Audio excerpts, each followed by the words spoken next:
Comedy Kiladi ಪಟ್ಟವನ್ನ ಕೊಟ್ಟ G ಟಿವಿಯವರಿಗೆ Jeevan ಪೂರ್ತಿ ನಮಸ್ಕಾರ. ಎಲ್ಲ ಗಣ್ಯರಿಗೂ ಗೌರವದ ನಮಸ್ಕಾರ. ಎಲ್ಲ ಪುರುಷರಿಗೂ ಪೌರುಷದ ನಮಸ್ಕಾರ. ಎಲ್ಲ ಮಹಿಳೆಯರಿಗೂ ಮಮತೆಯ ನಮಸ್ಕಾರ. ಎಲ್ಲ ಮಕ್ಕಳಿಗೂ ಮುದ್ದಿನ ನಮಸ್ಕಾರ. ಎಲ್ಲ ಮುದುಕರಿಗೂ ಅಂತಿಮ ನಮಸ್ಕಾರಗಳನ್ನು ಹೇಳ್ತಾ ನಂತ ನಮಸ್ಕಾರಗಳನ್ನು ಹೇಳ್ತಾ ನನ್ನ ಕಾಮಿಡಿಯನ್ನ ಪ್ರಾರಂಭ ಮಾಡ್ತೀನಿ. ನಾನು ಚಿಕ್ಕುಳಿದ ನಗಿಸ್ಬೇಕು ಅಂತ ಆಸೆ ಇತ್ತು. ನಾನು ಸ್ಟೂಡೆಂಟ್ ಆಗಿದ್ದಾಗ ಟೀಚರ್ಸ್ಗೆ ಕೀಟ್ಲೆ ಮಾಡ್ತಿದ್ದೆ, ತಮಾಷೆ ಮಾಡ್ತಿದ್ದೆ. ನಿಮ್ಗೆಲ್ಲ ಗೊತ್ತು ಕವಿತಾ ಆರ್ ಅನ್ನೋದ್ರಲ್ಲಿ ಏನಿದೆ ರೀ ತಮಾಷೆ ಅಂತ ಅನಿಸ್ಬೋದು. ನನಗೆ ಟೀಚರ್ಸ್ ಮಕ್ಕಳನ್ನೆಲ್ಲ ಫ್ರೆಂಡ್ಸ್ನೆಲ್ಲ ನಗಿಸ್ಬೇಕು ಅಂತ ಆಸೆ. ಮಾಸ್ಟ್ರು ನನ್ನನ್ನು ಹೊಡೆದು ಅಟೆಂಡೆನ್ಸ್ಗೆ ಹೋಗ್ಬೇಕಾದ್ರೆ ಕವಿತಾ ಆರ್ ಅಂತಿದ್ರು, ನಾನು ಎಸ್ ಸರ್ ಅಂತಿದ್ದೆ. ಅವಾಗೆಲ್ಲ ಫ್ರೆಂಡ್ಸ್ ನಗೋರು, ನನಗೆ ತುಂಬ ಖುಷಿ ಆಗೋದು. ಮಾರನೇ ದಿನ ಆ ಮಾಸ್ಟ್ರು ಆ ಹೇಳೋ ಸ್ಟೈಲನ್ನೇ ಬದಲಾವಣೆ ಮಾಡ್ಕೊಳ್ಳೋರು. ಇವಳು ಕಿತಾಪತಿ ಏನಾದರೂ ಒಂದು ಮಾಡ್ತಾಳೆ, ಈ ಸಲ ಚೇಂಜ್ ಮಾಡೋಣ ಅಂತ ಕವಿತಾ ಆರು ಅನ್ನೋರು. ಸರ್ ನಾನು ಆರು ಅಲ್ಲ ಸರ್ 7 ಅಂತಿದ್ದೆ. ಅಯ್ಯೋ ಈ ಮಾರನೇ ದಿನ ಈ ಆರು ಅನ್ನೋದು ಆಮೇಲೆ ಸೇರಿಸ್ಕೊಳ್ಳೋದೇ ಬೇಡ, ಫಸ್ಟೇ ಸೇರಿಸ್ಕೊಂಡ್ಬಿಡೋಣ ಅಂತ ಆರ್ ಕವಿತಾ ಅನ್ನೋರು. ಏನಾರ ಆರ್ ಕವಿತಾ, ನಾನ್ಯಾಕೆ ಸರ್ ಆರ್ಲಿ, ನಾನು ಆರಲ್ಲ ನಿಂತ್ಕೊಂಡೇ ಹೇಳ್ತೀನಿ ಸರ್ ಅಂತೆ. ಮತ್ತೆ ಫ್ರೆಂಡ್ಸ್ ನಗೋರು. ಮಾರನೇ ದಿನ ಈ ಆರ್ ಅನ್ನೋ ಸವಾಸನೆ ಬೇಡ, ಕವಿತಾ ಡಾಟರ್ ಆಫ್ ರಮೇಶ್ ಅನ್ನೋರು. ಏನಂದ್ರಿ ಸರ್? ಕವಿತಾ ಡಾಟರ್ ಆಫ್ ಅಂದ್ರ, ಆಫ್ ಯಾಕೆ ಮಾಡ್ಕೊಂಡ್ರಿ ಸರ್? ಆನ್ ಮಾಡ್ಕೊಳ್ಳಿ ಸರ್. ನೋಡಿ ಇಷ್ಟರೊಳಗೆ ಇಷ್ಟೊಂದು ಕಾಮಿಡಿ ಇದೆ ನೋಡಿ. ಜೀವನ ಚಕ್ರ ಸುತ್ತಾ ಇರುತ್ತೆ, ಒಂದು ದಿನ ಆ ಸಮಯ ನಮಗೂ ಬರುತ್ತೆ ಅನ್ನೋದಕ್ಕೆ ನಾನೇ ಸಾಕ್ಷಿ. ಅವತ್ತು ನಮ್ಮ ಸರ್ಗಳನ್ನ ಕೀಟ್ಲೆ ಮಾಡ್ತಿದ್ದೆ, ತರಲೆ ಮಾಡ್ತಿದ್ದೆ, ಕಿತಾಪತಿ ಕವಿತಾ ಅಂತ ಕರಿತಾ ಇದ್ರು. ಆದ್ರೆ ಜಿ ಟಿವರ್ ನನಗೆ ಕಾಮಿಡಿ ಕವಿತಾ ಅಂತ ಕರೀತಾರೆ, ಸಂತೋಷ. ಆದ್ರೆ ಇವತ್ತು ದೇವ್ರು ನನ್ನನ್ನು ಏನ್ ಮಾಡ್ಬಿಟ್ಟಿದ್ದಾನೆ ಅಂತ ಅದೇ ಟೀಚರ್ ಪೋಸ್ಟ್ ಅಲ್ಲಿ ನನ್ನನ್ನು ಇಟ್ಟಿದ್ದಾನೆ. ಅದೇ ತರ ಮಕ್ಕಳು ಇವತ್ತು ನಾನೇ ತಲೆ ತಿಂತಾ ಇದ್ದಾರೆ ನೋಡಿ. ಈಗಿನ ಮಕ್ಕಳು ಎಷ್ಟು ಟ್ಯಾಲೆಂಟ್ ಇದೆ, ಅವ್ರು ಮಾತನಾಡೋ ಮಾತಿನಲ್ಲೂ ಒಂದೊಂದು ಕಾಮಿಡಿ ಇರುತ್ತೆ. ಮೊನ್ನೆ ಶಾಲೆ ಬಿಡ್ತು, ಎಲ್ಲ ಫ್ರೆಂಡ್ಸ್ ಜೊತೆ ಹೋಗ್ತಾ ಇದ್ವಿ. ಮಕ್ಕಳೆಲ್ಲ ಹಾಡು ಹೇಳ್ತಾ ಇದ್ದಾರೆ. ಏನು ಅಂತೀರಾ? ಉಪ್ಪಿಟ್ಟಪ್ಪ ಉಪ್ಪಿಟ್ಟು, ಶಾಲೆಯಲ್ಲಿ ಮಾಡಿದ ಉಪ್ಪಿಟ್ಟು, ಮಕ್ಕಳಿಗೆಲ್ಲ ಇಷ್ಟಿಷ್ಟು, ಮೇಷ್ಟ್ರಿಗೆಲ್ಲ ಈಟಿಟ್ಟು. ಸರಿ, ನಮ್ಮ ಶಾಲೆಯಲ್ಲಿ ಒಂದು ಬೋರ್ಡ್ ಹಾಕಿದ್ವಿ, ಶಾಲೆಯ ಆವರಣವಿದು, ಮಕ್ಕಳು ಚಲಿಸುತ್ತಿರುತ್ತಾರೆ, ವಾಹನಗಳನ್ನ ನಿಧಾನವಾಗಿ ಚಲಿಸಿ ಅಂತ. ಈ ಕಿತಾಪತಿ ಮಕ್ಕಳು ಆ ಬೋರ್ಡನ್ನ ಬದಲಾವಣೆ ಮಾಡಿದ್ದಾರೆ. ಏನು ಅಂತೀರಾ?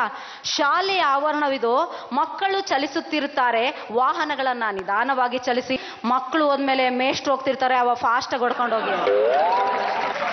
ಸರಿ, ನಾನು ಕ್ಲಾಸಿಗೆ ಹೋದೆ, ನೋಡೋಣ ಏನಾದರೂ ಪಾಠ ಮಾಡೋಣ. ಕ್ರಿಕೆಟಿನ ಬಗ್ಗೆ ಸಂಕ್ಷಿಪ್ತವಾಗಿ ವಿವರಿಸಿ ಅಂತ ಒಂದು ಕ್ವಶನ್ ಕೊಟ್ಟೆ. ಆ ಮಕ್ಕಳು ಆನ್ಸರ್ ಬರೆದಿದ್ದಾರೆ. ನೋಡ್ತೀನಿ ಪೂರ್ತಿ ಖಾಲಿ, ಒಂದೇ ಒಂದು ಲೈನಲ್ಲಿ ಆನ್ಸರ್ ಮಾಡಿದ್ದಾರೆ. ಮಳೆ ಬಂದ ಕಾರಣ ಇಂದಿನ ಪದ್ಯವನ್ನ ರದ್ದುಗೊಳಿಸಲಾಗಿದೆ. ಸರಿ, ಇನ್ನೊಂದು ಸೆಕ್ಷನ್ ಅಲ್ಲಿ ಇನ್ನೊಂದು ಕ್ವಶನ್ ಕೊಟ್ಟಿದೆ, ಇದೇ ತರ ಸಂಕ್ಷಿಪ್ತವಾಗಿ ವಿವರಿಸಿ. ಚಾಲೆಂಜಿಗೆ ಒಂದು ಉದಾಹರಣೆ ಕೊಡಿ ಅಂತ. ಸರಿ, ವ್ಯಾಲ್ಯೂಷನ್ ಮಾಡ್ಬೇಕು. ನೋಡ್ತೀನಿ ಚಾಲೆಂಜಿಗೆ ಒಂದು ಉದಾಹರಣೆ ಕೊಡಿ, ಕರೆಕ್ಟ್ ಇದೆ.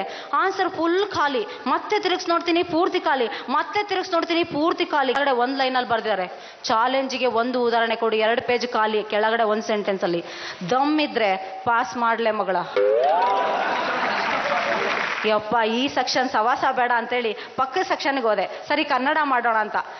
ಮಕ್ಕಳೆಲ್ಲ ಕ್ವಶನ್ ಕೇಳಿದ್ರು, ಕಾ ಇರೋದು ಕೂ ಹೇಗುತ್ತೆ ಅಂತ. ಅದಕ್ಕೆ ನಾನು ಹೇಳಿದೆ, ನೋಡಿ ಮಕ್ಕಳೇ, ಕಾ ಇದ್ದದ್ದು ಕೂ ಆಗಲು ಕೊಂಬು ಕೊಡಬೇಕು ಅಂದೆ. ಅದಕ್ಕೆ ಇದ್ರಲ್ಲಿ ಒಬ್ಬನು ತರಲೆ ಗುಂಡ ಇದ್ದ, ಮಿಸ್ ನೀವು ಹೇಳಿದ್ದು ಕಾ ಇದ್ದದ್ದು ಕೂ ಆಗಲು ಕೊಂಬು ಕೊಡಬೇಕು ನಿಜ, ಹಾಗಿದ್ರೆ ಚಾ ಇದ್ದದ್ದು ಚೂ ಆಗಲು ಚೊಂಬು ಕೊಡಬೇಕಾ?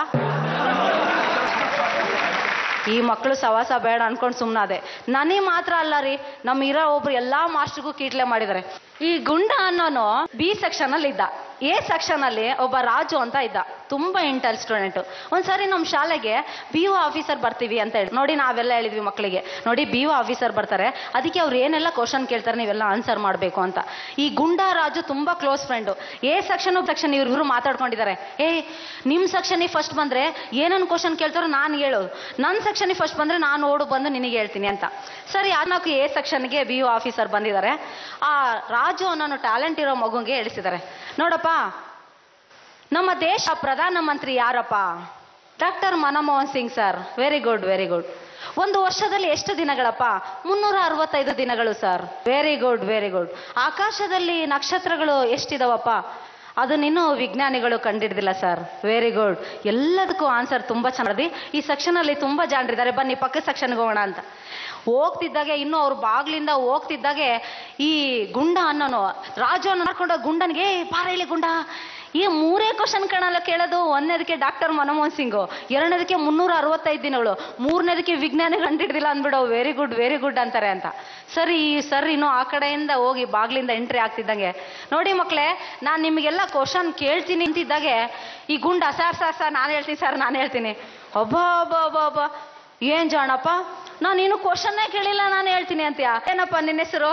Doctor Manmohan Singh sir. ಅಲ್ಲಲೇ ಇಷ್ಟಿದೆಯಾ ಡಾಕ್ಟರ್ ಮನಮೋಹನ್ ಸಿಂಗ್ ಅಂತೀಯ? ಎಷ್ಟಲ್ಲ ನಿನಗೆ ವಯಸ್ಸು?